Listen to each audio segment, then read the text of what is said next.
Good morning, people. So me and Max are hanging out this morning. There he is, sniffing around the garage a little bit. He has become an awesome buddy to hang out with in the yard. But I got stung in the face the other day by a hornet. That wasn't fun. It was right here. Luckily I'm not allergic to much of anything except for like seasonal allergies. But what I did is I sprayed them with some of this, but my other jar or can that I had was almost empty, and apparently it is now 2 days later, and I opened up the door to the little shed and 2 hornets came buzzing out. So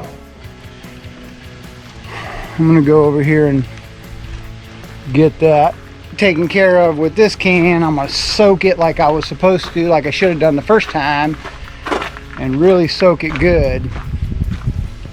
Let's see what he's doing. Oh, he's over. See, look. Okay, so he sniffs around by the wood line. There he is.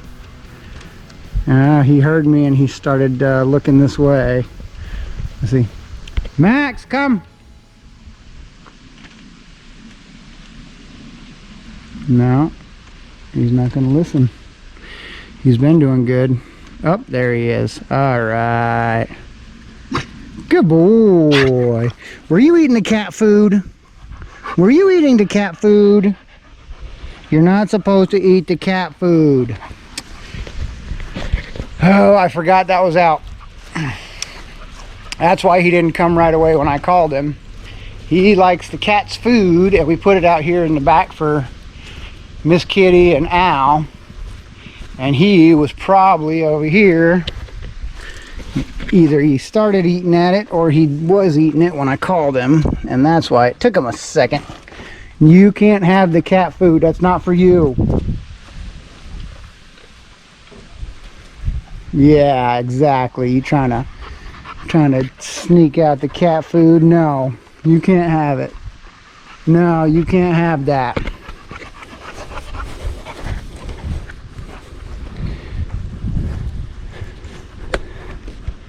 So he sniffs all around the cabin because he smells the cats over here all the time. But he doesn't go very far. He learned his boundaries real quick, and if he starts going into the woods just a little tiny bit, I yell at him and say no, and he turns right around and comes back. But here is where those dang hornets are. If you look, right there's one buzzing around. I'm just going to stand here still and not startle them too much. But it's right in a little crack here. Not the really big wide one, but the next one down. And just inside of the wall there is a hornet's nest. I don't want to get them too riled up because, like I said the other day when I opened this door, I had no idea that they had a nest in there. I hadn't been in there for about a week or two. And sure enough, that sucker came out like a little torpedo and hit me right in the face. If you've ever been stung by a hornet, it kind of sucks. And when it's in your face, it's like getting punched. Like you get the sting right where it hit you, but it is almost like a punch to the face, just the way it shocks your nerves. So, anyway. That's the opening that they go in and out of. And I'm going to open this door carefully from the back side. Try not to startle any of them too much.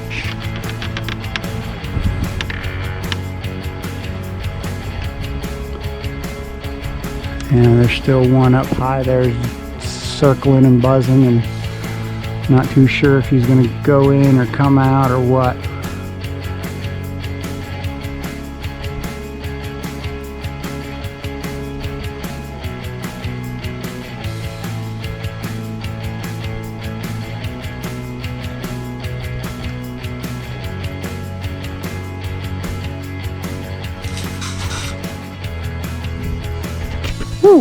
All right, so when I did that, there was 2 other ones that decided to start swarming down up and around the top of the door opening.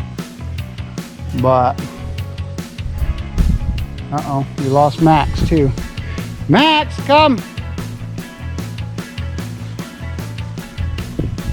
Let's see which direction he comes from. 'Cause I don't see him. Anyway, I'm gonna let that stuff soak because I hit that hornet's nest real good with that spray. And now I gotta see where Max went. Max!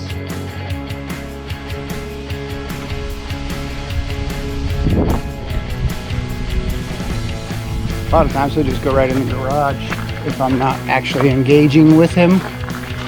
He gets bored, but I don't know.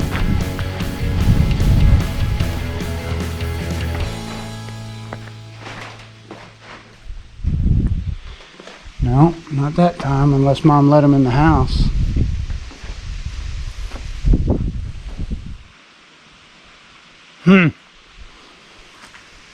Here I am bragging on how good he's doing, and he decides to run off this time. You didn't let Max back in, did you? What? You didn't let Max back in, did you? Okay. Alright, well, looks like he left the yard.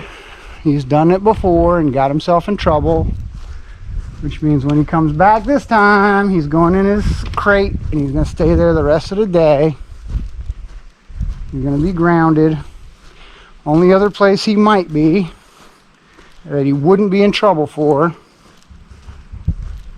is in the cabin, because he likes to go in the cabin and he sniffs around in there because there's all kinds of smells in that place. So if he's in the cabin, he's okay. But if he's out in the woods or out of the yard somewhere, then he's going to be in trouble.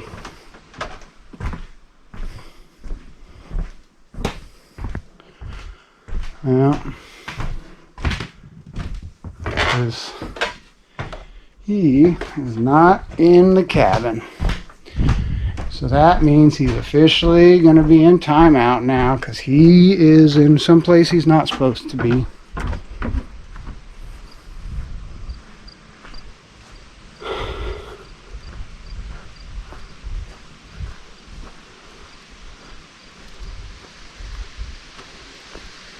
Max, come.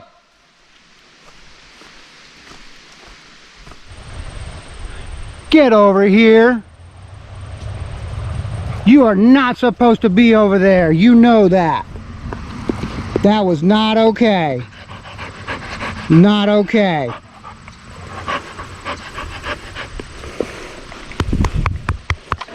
Oh, you jumped in the water. You are sopping wet. Come on.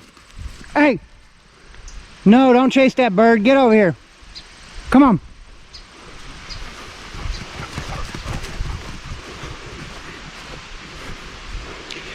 There you go.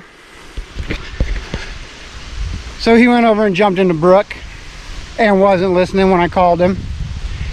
So now I'm gonna go dry him off, put him in his crate, because he's not supposed to do that. But anyway, that's that.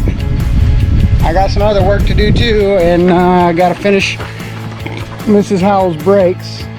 We replaced all of the rotors, calipers, and brake pads all the way around. So now I've got some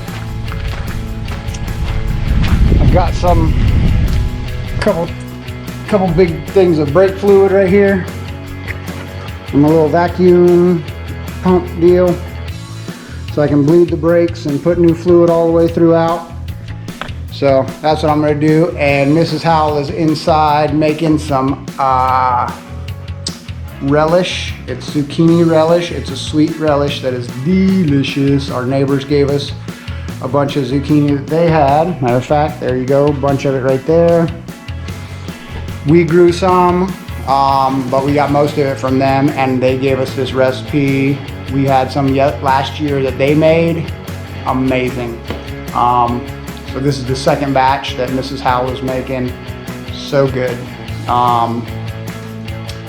And thank you, Hideaway Homestead. You mentioned that relish using the big zucchini. Absolutely. That's what we're doing. So anyway, I'm gonna get back to work and let you guys get back to whatever you're doing. Thanks for watching, and we will see you guys on the next one.